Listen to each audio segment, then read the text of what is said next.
Hey, this is Hunter Thompson, the host of the Cashflow Connections Real Estate Podcast and managing principal of ASIM Capital, and you're tuned into Dream Chasers, Interviews with the Future. After college, when college is done, you should educate yourself more on the topics that you're interested in. Do not stop educating yourself. You need to constantly be educating yourself on whatever you are good at doing, because you will eventually become great at it. You'll love to do it. You'll get paid so much money for it because you're going to be so good at it. This is Dream Chasers, episode 66, with Dusten Hendrickson. Hey guys, what's going on? I'm Adam Carswell, and welcome to Dream Chasers, Interviews with the Future. On Dream Chasers, we interview individuals with supernatural amounts of potential based on early success in their careers. Thank you for tuning in. Now let's get straight to the interview. Hey guys, this is Adam Carswell, and today I'm joined by Dusten Hendrickson. Dusten is a passive multifamily syndicator, investor, and connector. He's originally from Silver Spring, Maryland, went to South Dakota State University, which is kind of a fun story that I'm sure he can share with us here in a moment. And now Dusten lives in beautiful Brookings, South Dakota. Dusten, thank you for being on the show. And do you have any opening remarks for my listeners? No, but I do love your voice. You got a great radio voice. Thank you. You've got some tone to your voice as well. Oh, thanks. As I mentioned just shortly right there, you had maybe a little bit of a fun background story on South Dakota State University. Oh, as far as the athletics program? Well, yeah, I guess actually that is something that I do personally find interesting. But I know you were saying you came from a family of engineers. You kind of tried to follow the same path, and then you did what I like to call one of the more traditional entrepreneurial things, which is say, you know what, I don't need this. I'm going to start my own business. Yeah, that's what I did. I was going there for about a year and a half. It was the time of my life. Very, very fun. But I decided that I didn't want to be an engineer like the rest of my family. I kind of bucked the trends a little bit. And I do like architecture. If SDSU had the architecture program that they have now, I probably would have stayed, but they didn't. And I just left school and started a roofing company. And then when I was starting the roofing company, I was more interested in the actual house than the roofing job. So I started investing in real estate right away. I started building my own duplexes, and then the real estate just took off from there. Cool. And guys, Dusten and I first connected, like so many other dream chasers, on LinkedIn, and we were a part of the Commercial Real Estate Challenge put together by Yona Weiss. We've had a few guests now on Dream Chasers that were all a part of that challenge. I know I could say personally it really helped revamp my LinkedIn network. I'm sure, Dusten, you could probably relate. And I want to tie in our conversation today a little bit with our conversation that we had last episode with Yaron Kimmelman, because you guys have some synergy there. I would like to just kind of open up the floor for you to maybe share your thoughts on LinkedIn and how we got connected. I think LinkedIn is fantastic. You got a lot of high mindset individuals. So the conversation is excellent conversation if you're looking to talk about anything on the next level. Not too much pop culture gets discussed. It's more finance and, self-help stuff. And it's fantastic to meet so many like-minded individuals. I actually connected with Yaron personally in Chicago, and that was after getting to know him on the LinkedIn challenge. But I met you before the LinkedIn challenge. We did the 4 for 44 together. You're right. And then we both got invited to that CRE LinkedIn challenge. But the CRE LinkedIn challenge is definitely that Yona Weiss put together was incredible. It forced me to start posting more videos, which I post now a lot more video than I ever have before. Yeah. And I'm thankful for Yona for that. But me and Yaron are working on a trust together. And without LinkedIn, I would not have, I guess I'd be more skeptical. So I'm less of a skeptic because I've done so many things on LinkedIn that I didn't think would have been possible before. And they opened my eyes to so many different things. And then you realize that it is real. Exactly. So. I definitely want to keep digging into that, but real quick, just to kind of talk about your background. How long have you been operating this business that you've got set up? Not the roofing company, but more the investing side. The roofing company is long gone. The real estate company, we've been investing personally in real estate since 2004. So I started with a duplex, and we just built a bunch of duplexes. Pretty soon, we remodeled a downtown building. And then we built like a 30-unit building. And then shortly after that is when I discovered the syndication model. Cool. All right. Well, we are going to step now into the next level chamber.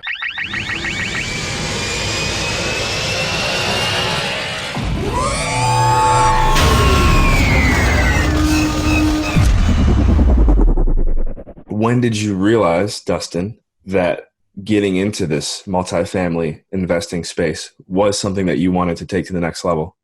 Well, I knew that I wanted to take it to the next level probably 5 to 10 years ago, but I didn't know how. So I just slowly built it up. And then about a year ago, I discovered the model of syndication that would basically open my mind to understand that it's not just wealthy people that own these big, large apartment complexes.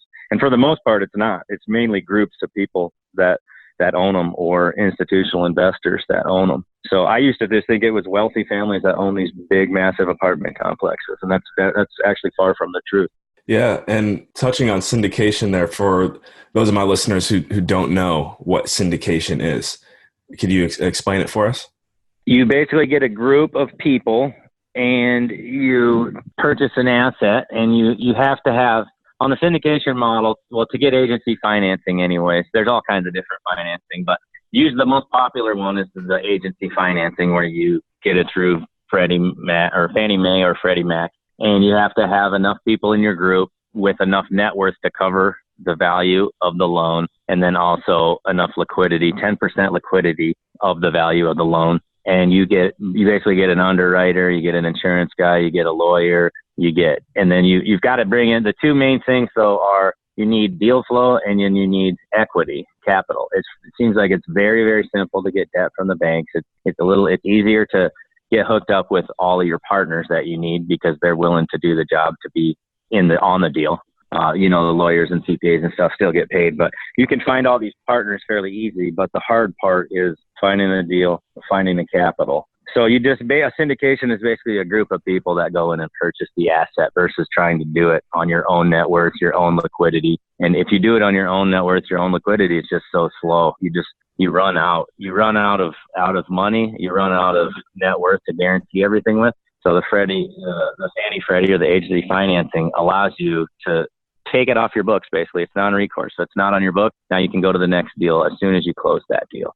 So it just allows you to continue the deal flow and not have to rely on your net worth and your liquidity rising, because you get to a certain point always where you just run out of money. Mm-hmm. And so what kind of individuals are you normally looking to connect with, talk with, and bring add to your I'm looking for the individuals that want to get into real estate, but they have some cash and they don't really know how to get in. They feel intimidated by buying a duplex because it requires a lot of work, and it does. You could go take your $50,000, buy your duplex. It would kick off, the $350 a month return roughly. This is just average. This is kind of the numbers that I've found when I do business, what the numbers are. You take your $50,000, you put it on a $250,000 duplex. So now you owe $200. It kicks off after you manage it, after you guarantee the loan, after you have the liability of the structure and the loan, and you have the liability of the tenant as well that's living there. After all that, you're going to make about $350 roughly on your $50,000 investment each month. And then after 5 years, your $50,000 usually doubles, because now instead of that building being worth $250, it's worth $300. Mm-hmm. Well, you can take that same $50,000 and put it in one of these syndicated deals and get your 8% preferred return. And then usually after 5 years, your equity, the last 10 years it's worked out this way. Your equity it basically doubles. It might not quite double, but some deals the equity more than doubles. Some deals the equity barely even gains at all. But the overall average over the last 10 years in this boom has been incredible. Also, though, if you do the duplex in a bad economy, it's going to be similar. Like if you do a syndication in a bad economy, it will be, it might not be the same 2x multiple return. It might be a lot less. But that's the same on a duplex. If the economy is bad and you buy the duplex, you're still not going to get much appreciation on it. So both deals kind of operate the same way. Like if rental property goes down, the duplex is going to go down right along with it. So I just feel like you can instead of buying the duplex, take the same amount of money, and then you can flip it, and you could put it into the syndication and do no work. You basically, instead of having to do all the work, having all the liability, having the guarantees, you have none of that. You're only risking your $50,000. Yeah. And there's something you said there that made me think about, for example, if you wanted to take that equity from your home and put it into a syndication, there's all types of, there's ways to avoid capital gains tax and other things that might come your way.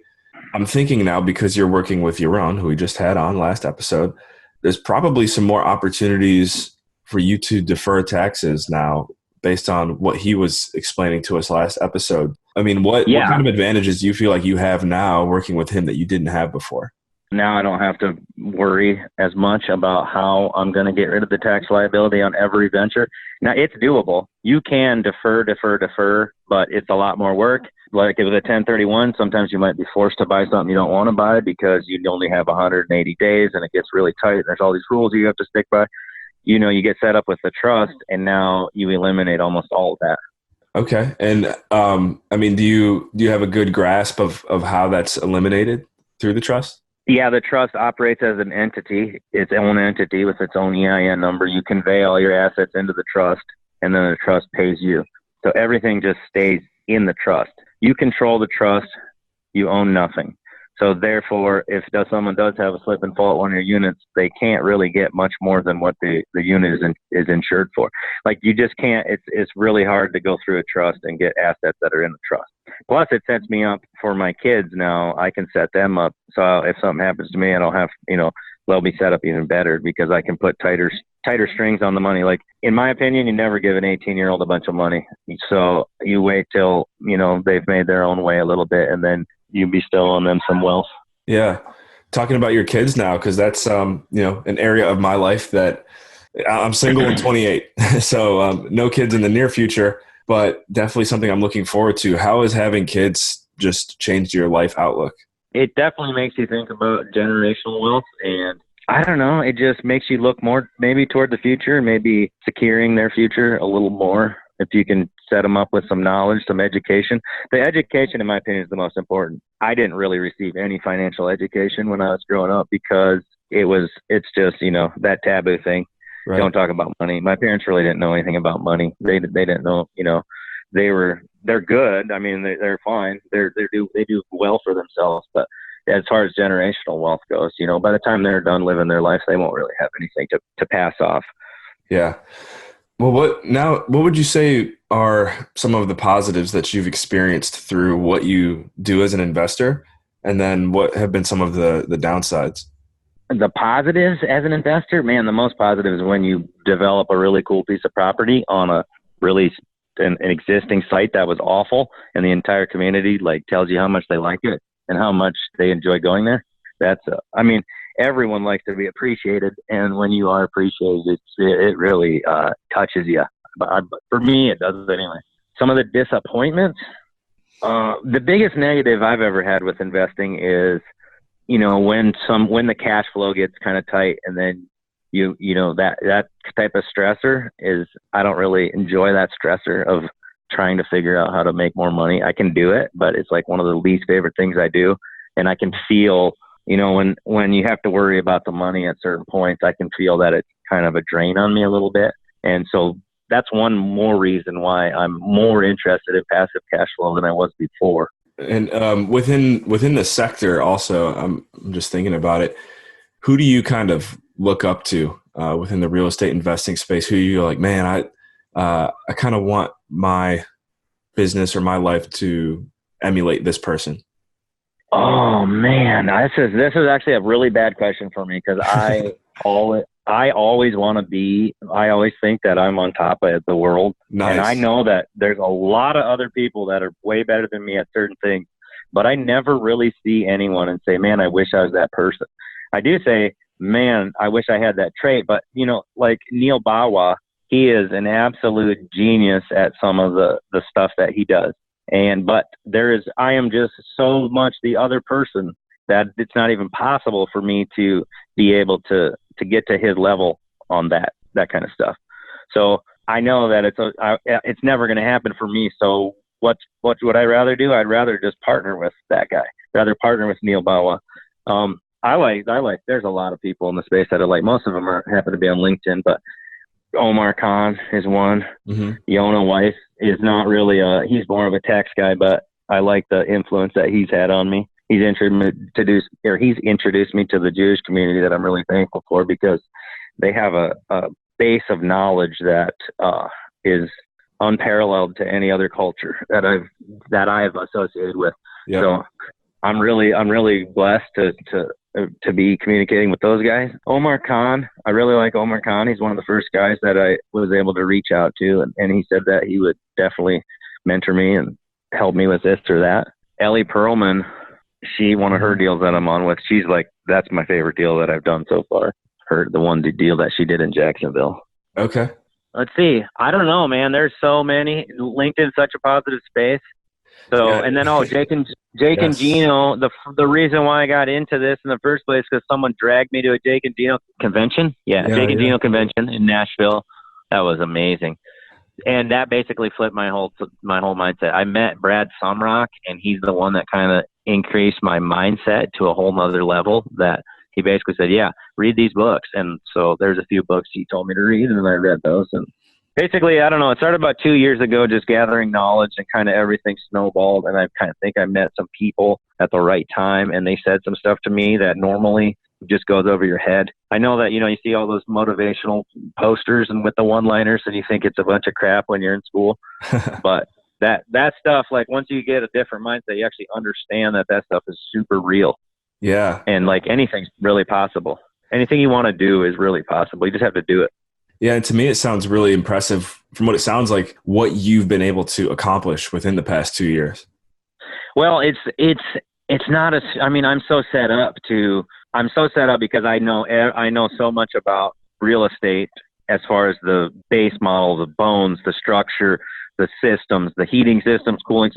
I've built so much stuff. I know everything that's underneath the, garden style apartments for sure. I don't know stuff about high rises and whatnot, but any type of garden style construction, I pretty much know how it's put together. And I do have like a talent for design, and like, I don't know, I can rehab some stuff pretty good. So I can show up and know if a property needs a ton of work just by looking at it, like for 5 minutes. Like, wow. I can sum it up like, wow, this is going to be a huge investment, or okay, let's dig further. Let's keep going. And so and then I also had a lot of assets that I had built up since basically 2004, and I've been running a business. So I basically had my head down for like 10 to 15 years, and then realized I was sick of just working in this constant cycle of need more money. I've basically figured out that passive income, if you can attain passive income, now you don't have that stressor of constantly needing more income. And now you have so much time to do what you want. When I have 20 hours a week that I can devote to educating myself, I mean, it's not even comparable right to some kid that's 25 that doesn't have a base of real estate knowledge and doesn't have the assets, hasn't been through all these things that I've been through.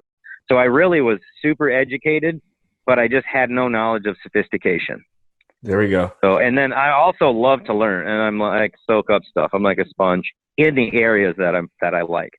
Yeah, I think that's a good testimony really to anyone out there who's looking to maximize their skills and their talents. To me, it's pretty obvious that you were able to do that, and now you're creating that space for yourself to get more opportunities in the industry. So I'm really excited. I'm happy that this is our first conversation. Isn't that crazy? Like, man. You know what though? You know what? This is the best thing about LinkedIn. Well, I shouldn't say the best. There's so many good things about LinkedIn. I sing LinkedIn to the rooftops. Everyone says that I'm a dork because that's all I talk about. But I feel like we've had multiple conversations. Right. This does not feel like our first conversation. Same with Ellis. I just had a conversation with Ellis, I believe, on Monday. I mean, when I met Yona for the first time, we hugged it out, and it was like, yeah, we definitely know each other. We've seen each other so many times, and we've heard each other's voice, and we know how each other thinks. Like, it's amazing. Yeah. I think it's a high-level discourse that you get into on LinkedIn. Like, you know who the person is after they leave, 20 comments. You kind of know them. Yeah, exactly. Well, I want to get to know you a little bit more now. So we've got 3 fun questions to close this out. You actually kind of already answered one of these, but we're going to get some more details on it now, I guess.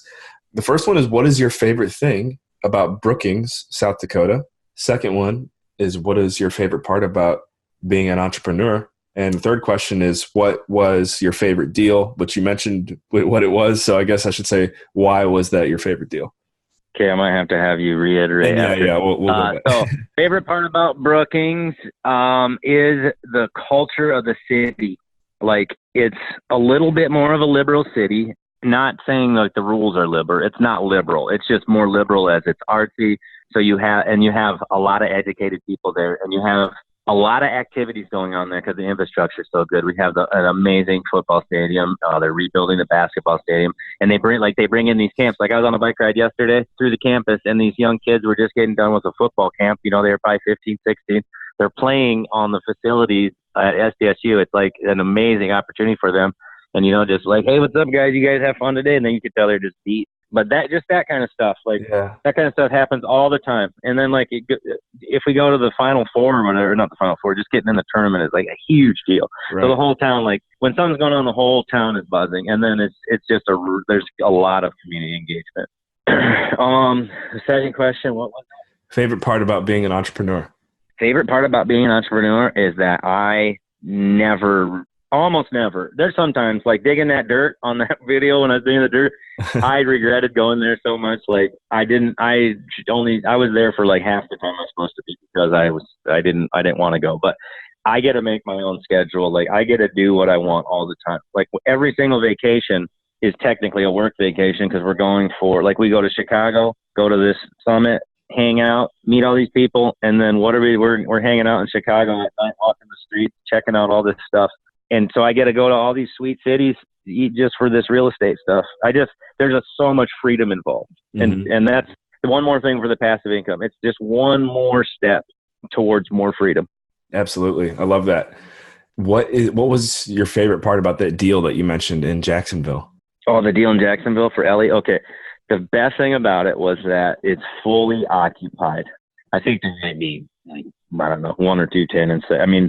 But she just sent an email. It was 99%, and she had it pre-leased or something. So it's technically 100%. There was an off-market deal that she went in and basically just had to bump rents up, and almost the majority of the people stayed there because it was so undervalued. Mm-hmm. So you basically I was able to be part of her deal because she bought this asset under value, and she sent it to me, and I was like, wow, this looks fantastic. I want to invest in this. I have a portion of an awesome asset, and it's cash flowing very, very well immediately. We already got paid for the first, there were 17 days in a month and she cut a check. Like, how awesome is that? Yeah. The first 17 days after we closed, she cut an immediate check. So you get immediate cash flow, and the property is in an area where it's impossible to build. It's like a nature preserve type area. So you pretty much can't build there. So it's the best location. We're real close to the ocean. And then, she sends updates. Yeah, we fixed the pool speakers, and we got all new furniture at the pool. And then on Memorial Day, the whole place was bumping. So you're totally improving the property. And you get that update. And you're like, man, these people are having more fun at their place because we bought it. Wow. Sure, they're paying more rent now, but we're justifying the rent increase as well. It's not like we're just going in and jacking up their rent because they're under market. We're giving them all these amenities. We're improving the place. And it's just a win-win for everybody. Yeah, it makes me I want to be a part of that deal now. Dude, I wish I would have put way more money in that deal. That's great though. That's great. Dusten, what's the best way for anyone interested in connecting with you to follow up? Oh, just go on LinkedIn and comment and just say DM me. I'm not very good at email, and I don't answer my phone because it's almost all spam now. And I only give my text number out to my good friends because that's at least one line of communication that's not infiltrated by the spammers. So LinkedIn is actually the best and fastest way to get a hold of me. Sounds good. Yeah, we'll definitely get a link to your profile in the show notes. And we're out of time, but thank you. This has been a lot of fun, especially getting to know you, as we mentioned. Any final comments? No, but I got one. If you just want to learn about these deals, just DM me. I'll be glad to, talk to you and show you how easy it is to get in. I mean, there are requirements. You have to be accredited, and that's kind of a huge hurdle, but there's ways around it on certain deals. You can be sophisticated if you know enough. But basically, I'd love to push anyone just in the direction of being educated on it, so that when this stuff applies to everything else in your life financially. these lessons that you learn on syndication can be applied through every aspect of your life. There you go, guys. You heard it right there. Get in touch with Dusten because he's got some links to some good education. I believe it, and I know that I know what you're talking about. I mean, it's really once you start taking self-education into your own hands, sky's the limit. Yeah, that's the key. Just keep getting educated. If you keep educating after college, when college is done, you should educate yourself more on the topics that you're interested in. Do not stop educating yourself. You need to constantly be educating yourself on whatever you are good at doing, because you will eventually become great at it. You'll love to do it. You'll get paid so much money for it because you're going to be so good at it. Absolutely. All right, Dusten, thank you for your time. Yeah, no problem. Have a great one. I appreciate the interview. My first podcast. Hope it goes well. Yeah, I'm sure we're definitely going to get some buzz going for this one on LinkedIn. Okay, love it. Yeah. So guys, thank you for tuning in to Dream Chasers, Interviews with the Future. We'll catch you in the next episode. Remember, in all you think, say, and do, take it to the next level.